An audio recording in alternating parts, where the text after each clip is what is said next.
மிதிவண்டி இந்த பேர் பலருக்கு மறந்து போயிருக்கோம். பொதுவாக சைக்கிள் தான் ஞாபகம் இருக்கும். இருசக்கர வாகனம் என்றும் சொல்லுவாங்க. அதை தான் ஆங்கிலத்தில் சைக்கிள்பாங்க, டூ வீலர். அதில் பல வகைகள் வந்து விட்டது. காலால் மிதிக்கிறோம் இல்லையா, 2 பெடல் இருக்கும். அதனால தான் அதுக்கு பெயரே மிதிவண்டி என்று வந்தது.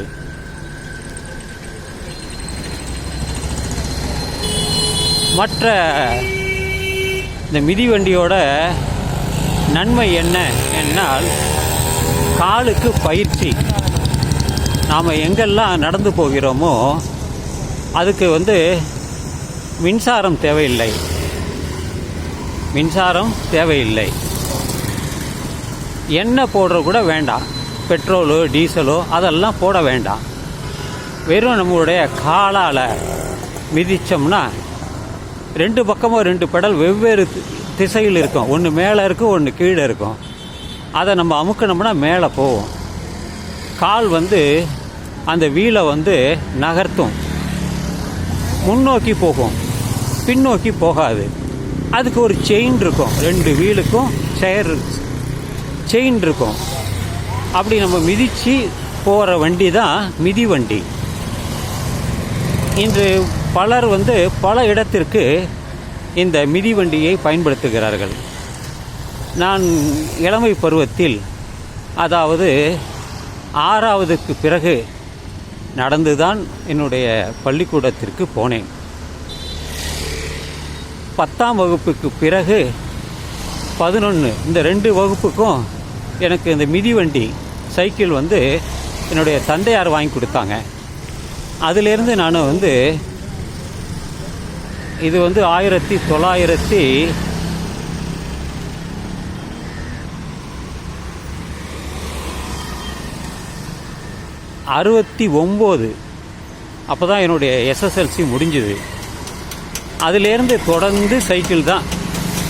நான் சென்னையிலிருந்து, அதாவது இந்த இடம் இருக்கு இல்லையா, எந்த இடம், திருவிக்கா நகர், கென்னடி ஸ்கொயர், இந்த இடத்திலிருந்து அடையாறு வரைக்கும் சென்றுள்ளேன் சைக்கிளிலே. பல இடங்களுக்கு சைக்கிளில் சென்று வந்துள்ளேன். என்னுடைய சொந்த ஊரான மறையூர் கிராமத்திலிருந்து மயிலாடுதுறை வழியாக கும்பகோணம் சென்று வந்துள்ளேன். சுமார் 35 கிலோமீட்டர். அப்படி போயிட்டு திரும்பி வந்துட்டேன். இப்படியெல்லாம் இந்த சைக்கிள்னால் நல்ல நமக்கு அனுபவம், காலுக்கு பயிற்சி. கடைசியாக வச்சுருந்த இங்கே ஏதாவது லோக்கலில் நம்ம ஏதாவது மார்க்கெட்டுக்கு போகணும், காய்கறிகள் வாங்கணும், அல்லது ப்ரொவிஷனல் ஸ்டோருக்கு போகணும் அப்படின்னா சைக்கிள் தான் எடுத்துகிட்டு போவேன். 2 பக்கத்துலேயும் அதை வாங்கி வச்சு வீட்டுக்கு கொண்டு வருவேன். மிளகாத்தூள் அரைக்கிறதுக்கு, வேறு எங்கேயாவது போவதற்கு, எல்லாவற்றுக்குமே சைக்கிள் தான். கடைசியாக என்னுடைய சைக்கிள் காணாமல் போய்விட்டது. இப்பொழுது அந்த சைக்கிள் ஓட்டுற பழக்கமே போச்சு. ஒரு கிராமத்தில் இருந்தேன். சரி, சைக்கிள் ஓட்டி பார்க்கலாம் என்று ஓட்டினேன். முதலில் சற்று தடுமாற்றம் இருந்தது, பிறகு சரியாகிவிட்டது. இது போலெல்லாம் இந்த மிதிவண்டி பல பேருக்கு தெரியாது, சைக்கிள் மட்டும்தான் தெரியும். அதனால தான் இந்த மிதிவண்டியை எடுத்துக்கொண்டு இந்த பதிவை நான் செய்கிறேன்.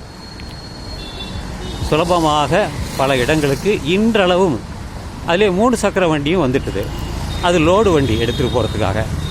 எனவே நண்பர்களே, மிதிவண்டி பலருக்கு மறந்தே போயிருக்கோம். எனக்கும் மறந்து போச்சு. திடீர்னு ஒருத்தர் பேசும்போது மிதிவண்டின்னாரு. அதனால தான் நான் அதை தலைப்பாக எடுத்துக்கொண்டு இந்த மிதிவண்டியை பற்றி இந்த காணொளியை செய்கிறேன்.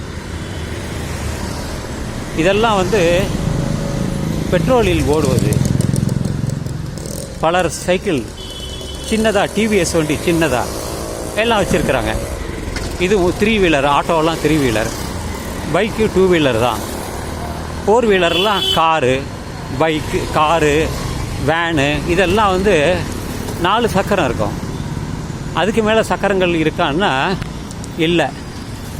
சிலர் வச்சுருந்தாங்க, இப்போ இல்லை அதெல்லாம். ஸோ இதெல்லாம் எப்படி ஒரு முன்னேற்றம் அடைந்தது என்பதுதான்.